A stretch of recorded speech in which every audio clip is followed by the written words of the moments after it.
Bonjour et bienvenue dans cette vidéo intention photographique. Et aujourd'hui, on va parler de cette photo où Chloé est simplement habillée de lumière.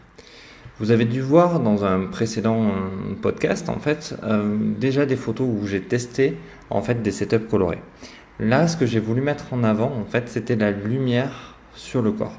Je voulais simplement habiller Chloé d'un côté d'une couleur chaude et de l'autre côté d'une couleur froide. Pourquoi? Tout simplement parce que je voulais travailler sur son corps et je voulais travailler aussi sur sa position.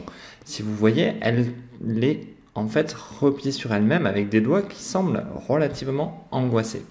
Alors, je lui ai demandé de regarder vers la lumière jaune pour qu'elle vienne se poser sur son nez et sur son œil pour avoir une sensation de liberté, que la lumière jaune, qui est la chaleur lui indiquait le chemin, comme si elle était bloquée dans quelque chose de froid, dans quelque chose qui l'empêchait d'avancer et qui l'a terrorisé quelque part.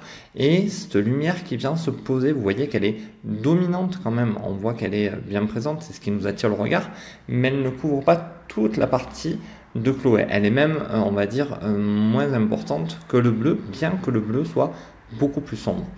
Et mon intention était de donner une sensation de sortir de ce problème-là. L'idée était que Chloé sorte relativement de son angoisse par cette lumière Cette lumière lui donne l'envie de s'en aller, l'envie de sortir du côté obscur, si on peut dire, du côté bleu, du côté froid. Alors, pour ceci, ça a été relativement simple. J'ai pris 2 Streetbox, j'ai mis 2 gélatines, une jaune, oui, très colorée, et de l'autre côté, j'en ai mis une bleue. Et j'ai flashé en même temps et au même endroit. Elles sont placées à la même distance et elles ont la même puissance. Alors, pourquoi, vous allez me dire, le côté jaune est beaucoup plus présent? Tout simplement parce que la lumière passait mieux à travers la gélatine, tout bêtement. Et le bleu était une gélatine qui retenait beaucoup plus de la lumière. Donc, même avec la même puissance, j'aurais peut-être dû augmenter légèrement le flash. Mais bon, voilà, c'était un choix aussi au départ. Parce que je voulais vraiment, dans mon intention, vous amener à regarder vers le jaune et amener le regard de Chloé vers le jaune. Bien qu'elle regarde face à l'objectif, on ne le voit pas très très bien, mais elle regarde face à l'objectif. Comme si, qu'est-ce qui se passe? Ça y est, je peux sortir. Comme si elle attendait l'information. La lumière se pose bien sur ses mains. La lumière bleue, je l'ai vraiment orientée pour qu'on voie que ses mains sont crispées. Les cheveux cachent, le flash cache la lumière qui viendrait se poser un peu plus sur son visage, on le voit apparaître sur le nez, mais voilà, l'intention était vraiment là, était vraiment de noircir quelque part le côté bleu, le côté froid et terrorisé, Voilà.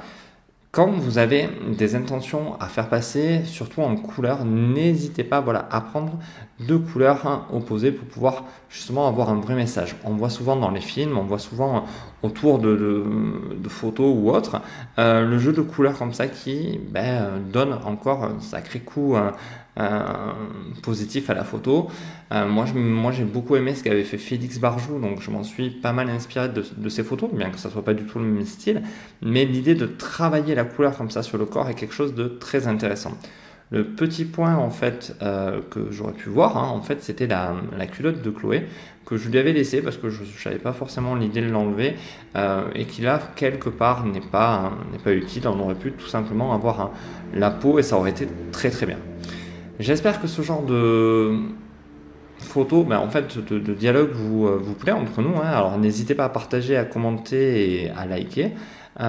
Cette série, l'intention photographique va continuer encore un peu et je vous remercie.